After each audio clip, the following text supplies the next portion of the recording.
now. John Heyman, of course, writes for the Post. John, we've been talking about Buck Showalter all day so far, in part. What are you hearing about Buck? Is he going to be back for the Mets, or is it more likely they go in a different direction? Yeah, I've been listening. Great discussion, guys. I'm kind of with you. I'd like to see Buck get another chance. I don't think he's done anything wrong. I don't think this is his fault. So I'd like to see it. The conventional wisdom, at least around the game, is that Stearns will probably bring in his own guy, whether that be Counsell, which I'm sure that it's likely there'd be an attempt there. As you guys referenced, he is a free agent. And if not, somebody else. But I think that's just the conventional wisdom. We don't really have inside information. But, you bring in a guy to run the organization. He's likely to want his own guy, and that's natural, and I get it. I won't complain if he does do that. But I do think that is probably the likelihood point. Gotcha. You cut out there. I didn't mean to jump on you there. So John, we listen, we live in our own minutia, the day-to-day stuff with the Yanks and the Mets, and yeah, we know what's going on outside of our pocket, but we don't maybe know their minutia. What do you think are Craig Counsell's, just out of curiosity, because you know the game, Sure. You piped in, what are his best attributes? Well, I mean, he's done a terrific job. As you guys referenced, they and the Dodgers are the only two teams to win 86 games the last 6 full seasons. That's quite an accomplishment for market number 30. So yeah. He is an outstanding manager. In terms of whether he's actually going to come, a little more deep dive into actually who he is from Milwaukee. He is, I believe, at least I've been told, the only manager who actually lives year-round in the town where he manages. There might be one other. I'm not sure who that would be, but he lives in Whitefish Bay, Wisconsin. He has 2 daughters in high school there. His 2 sons play Big Ten baseball, one at Minnesota, one at Michigan. I think it's going to be difficult to get him away. Now, that said, from what I've heard, and he has not addressed this directly with me, I've been in touch with him, but he has not addressed this directly. He's not thrilled that he makes a little more than half of the top salary of a major league manager. Bruce Bochy, $6 million, is believed to be the top. He makes $3.5 million, so that's 42% below. And he was a big union advocate as a player. So I do think that's important to him. I do think if the Brewers get into that $5 to $6 million range, and it's possible. Look, Cleveland had Terry Francona for the last 9 years. I think that's the likelihood. I think it will be climbing a hill. It will be quite a hurdle to get Criddle to come to New York, but not out of the realm of possibility because I do believe. Yeah, guys, hey, let's patch him back in. Can we hang up on John there, and we got to get a better connection there. I'm able to make out what he said. I don't want to sit through 6 minutes of talking to R2D2 Do you worry about hearing that from Counsell, that he lives in Milwaukee, only manager to live in the town that he manages in? It's an interesting layer. I mean, listen, we're both dads, so when I hear that he's got young girls in high school, 2 of his boys are playing Big Ten country, Wisconsin, Indiana, it's Michigan. It's tough to leave that area. He might be off the table. You tune changing? Back Buck one more year? No. Well, again, it's not like anybody but Buck. That's the fine line of delineation here. It's just I think that where they are, based on their trajectory, and I think we have John back. John, you back with us, bud? I'm here. Perfect. Sorry about that. That's all good. I just want to get into Counsell a bit. He is from Milwaukee. His daughters go to school in Whitefish Bay. I believe he's the only manager who lives year-round in his town. Yep. His dad worked for the Brewers. John Counsell worked for Bud Selig. So I think it's going to be a hurdle to get him to go anywhere. I do think he was a union guy as a player. He is interested in being paid better. He makes $3.5 million. Bruce Bochy is the top manager at $6 million. So, I mean, if Milwaukee gets into the $5 to $6 million range, I think it's going to be tough. But if they don't, I do think there is a potential opening for the Mets there and David Stearns. I got you. And listen, we know that Cohen's going to spend some money this offseason. Maybe we'll get to Soto a little later in the conversation, whatever. But and I know they'll do upgrades. And with wild cards, nobody outside of the A's and a few others are out of it year to year. We all understand that. But big picture, I don't even know who's pitching opening day. Probably Senga. But, I mean, outside of him, I didn't know the Mets' rotation is next year. So I can't sit here and say the Mets are, like, their trajectory is locked in and guaranteed to be ascending for a couple of years. I don't know that. It very well might be, but I don't know that. And because I don't know that and because I don't think anybody knows that, I think you need a younger voice. Buck looked tired this year. Buck looked a little too disengaged for my taste. his players getting hit. He didn't do anything about it. I watched almost every press conference, John, during that losing streak in May and June. He looked completely tapped out, almost emotionally. I just didn't see a guy who was fighting. I didn't. Yeah, I mean, I understand your perspective. I do think it does wear on people this kind of a season, and I kind of agree with you guys. This is the most disappointing season in Mets history. They had the highest payroll in baseball history. They were as shocked as everybody else was. I mean, I do think Buck is a very hard worker. I do, and I'm not going to say only about Buck. I think generally this pitch clock did affect veteran managers in terms of getting guys ready in time. They probably weren't used to it to a degree, and Buck prepares better than anybody, and I don't know that was an issue with him. Like I said, I don't think it's his fault. He's got a year to go. I'd like to see them let him play it out and see how it goes, but I get your perspective. It certainly was not a good year for the Mets, and I think you're along with most of the rest of baseball in that they don't expect Buck Showalter to be back. I think there's a chance he'll be back, but David Stearns is the guy, right? So, and he has no relationship with Buck Showalter. Yeah, and look, I want Buck back, but one of the issues that the Mets had this year was within that clubhouse. You think, John, the Mets, I mean, there have been reports going on. All you guys, for some reason, I don't know what the issue is, the lack of comprehension, but everybody keeps talking about whether it's you or Sherman or Larry Brooks or David Cohn or Disha Thosar and on and on. They keep talking about the wrong thing where Pete Alonso was the problem. Nobody ever said Pete Alonso was the problem in the clubhouse. However, there was a problem in that clubhouse. That has been written about. It has been reported other than what I had to say. So I ask you the actual question. Were there issues in the Mets clubhouse this year, to your knowledge? Yeah, I mean, I would not say that there were clear-cut, obvious issues in the clubhouse. Obviously, as with Buck, people were depressed by the time this got to midseason, and I think the Mets did the right thing in trading Scherzer and Verlander and resetting, and I think that will ultimately proven correct, and they got good prospects, so I like that. I wouldn't say it was a great clubhouse. I was there a lot. Were there some problems that we didn't uncover? Certainly could be a possibility. I mean, they obviously brought in two guys who were not friendly in Detroit, and Scherzer and Verlander. I didn't think that manifested itself as some great problem. Now, they had lockers far away from each other. I think they went to lunch in spring training and hashed it out, and I just think they kind of avoided each other after that. I didn't sense there was any big problem. Certainly Pete Alonso is not a problem. He's a very good fellow, and I think on our podcast, Mark Hanna had exactly right, pure-hearted. He's, interested in winning and the right things, and he certainly is not the problem in that clubhouse. But, right, but I guess that's my point, John, is that nobody ever said Pete was the problem.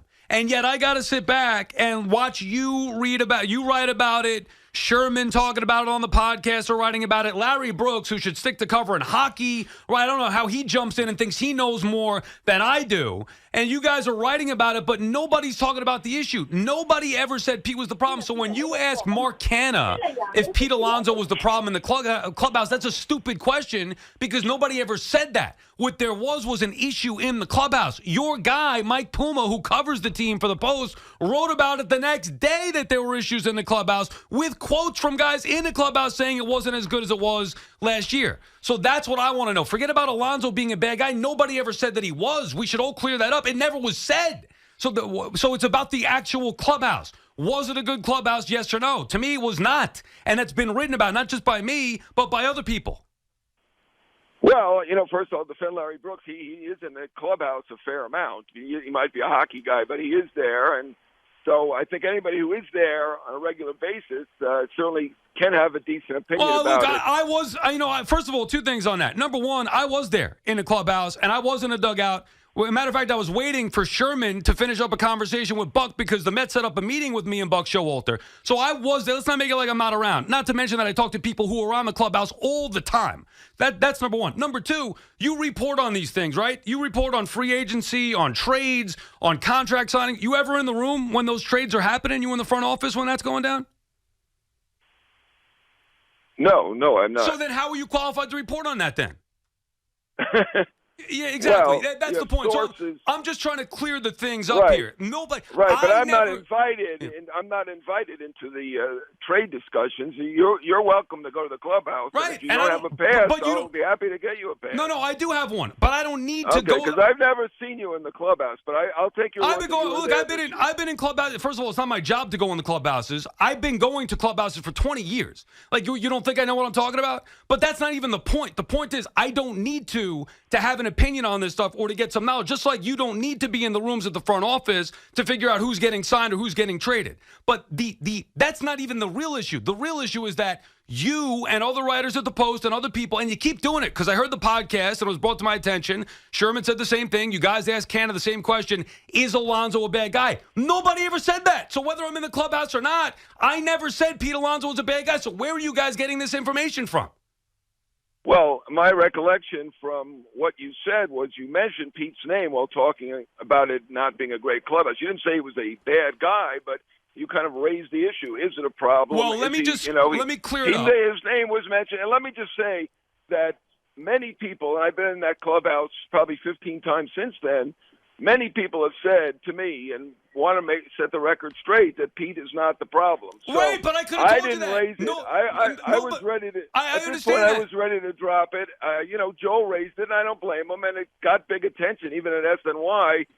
Mark's comments about Pete being a pure-hearted guy and a guy who loves New York. Right, but we're all missing the story. And I understand why you said, but you wrote about it, and some guy on the radio said this or that, but he's never in the clubhouse. Number one, I don't have to be to know. Number two, I never said he was the problem. What I said was the Mets had a toxic clubhouse. Now, whether I should have used the word toxic or not, whatever, but that's just the word I used. The Mets had issues in the clubhouse, and Alonso was part of the clubhouse. Now, how that's on Alonso, that's not my fault. I mentioned him. I mentioned the other guys, Lindor. We're talking about trading him.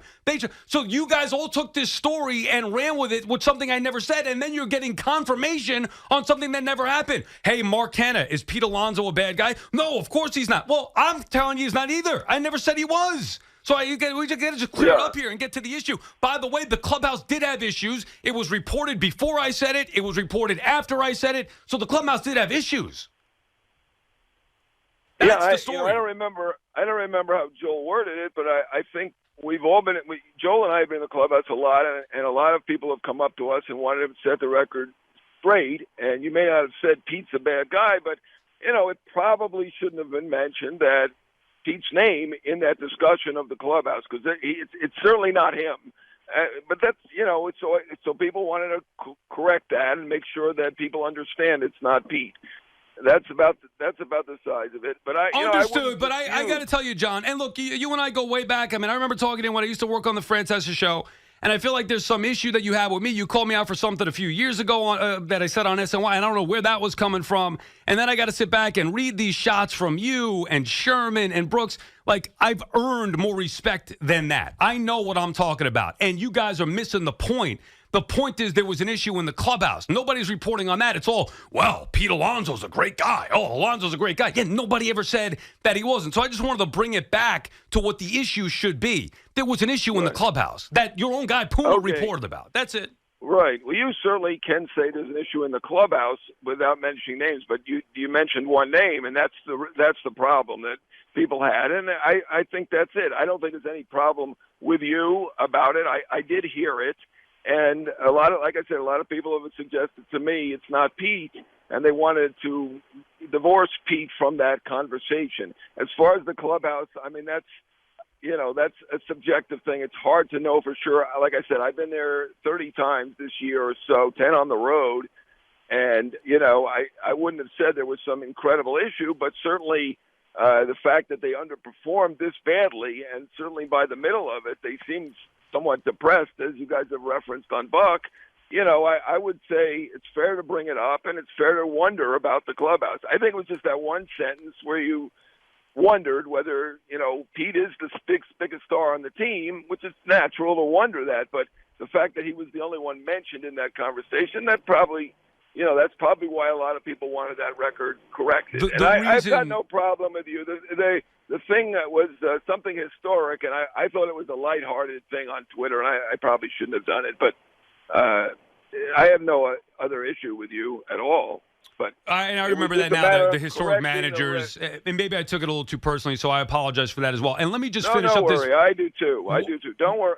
I apologize. All for good. That as well, and let I me understand how things on Twitter can be blown up, and I thought I knew you and I could do it, but I was stupid. I shouldn't have done it. And I appreciate that, and I took it too sensitively potentially, so I apologize on my end as well. And let me just clarify the whole reason why Alonso's name was brought up, and BT, please feel free to jump in here, is because the Mets, had him available for trade, not me. So I was trying to figure out what the hell is going on here. No, that's more of a contractual thing, and the fact that they had tried to sign him and weren't able to do it, and this year was shot, and he's only got a year to go.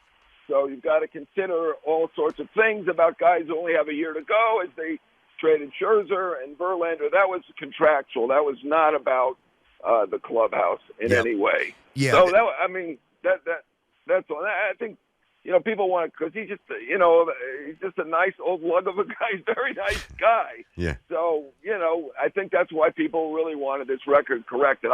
I did correct it in print or tried to or gave my opinion of it. I'm not the one who brought it up on the podcast, but I certainly don't blame Joel for bringing it up because it got a lot of attention even at SNY, and Canna had a very, very voluble, very, very nice comments about Pete. So John, I've only got one thing about this whole thing, and the irony is that before Sal said what he said about the Mets clubhouse, obviously not Pete being toxic, but the whole thing, which he just amazingly just chronicled. That was very good, Sal. Finally, we set that straight because this was getting ridiculous. I said 2 months before that there was an issue with the Mets clubhouse. To what degree? I don't know because I'm not there. I get plenty of texts as well, and I didn't think it was very good, and I said that on the air, but I didn't run with it aggressively because I'm not there. Okay, here's the problem that I have. Pete's a fantastic player. Pete's a fantastic guy. But the notion of potentially trading Pete, to me, for those who deem it as absolutely, almost unfair or out of bounds, is crazy. And I want to go to something that Tommy Pham said within the last couple of weeks. When Tommy Pham says that this is the least hardworking team I've ever been around, and he's been on 8 or 9 teams. You know that. He's been all over the game. Okay. To me, even though that's an indictment clearly on the guys who aren't working hard at all, that's also, in my opinion, an indirect indictment at the guys who are, like Alonso, like Lindor, and like Nimmo. Now, it's not totally their fault. You can only control what you can control. That didn't happen with Derek Jeter. That didn't happen with David Wright. That didn't happen with Keith Hernandez. That didn't happen with Greg Nettles and Thurman Munson back in the day. If your best players are allowing a team to be lazy, then that's also on the best players. That's my opinion. I'm sorry. Do you disagree? Yeah, no.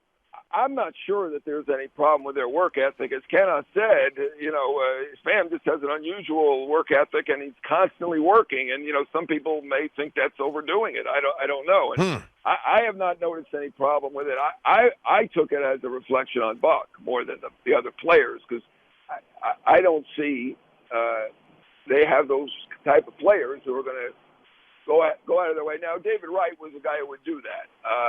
There are exceptions. There are exceptional guys in the clubhouse who will go out of their way to tell other players when they're out of bounds. But I don't think that's part of the contract. I don't think that's something that's necessary. If somebody does that, I give them extra points. But and he did mention, as you said, right, that Nimmo, Lindor. Yes, and, no doubt.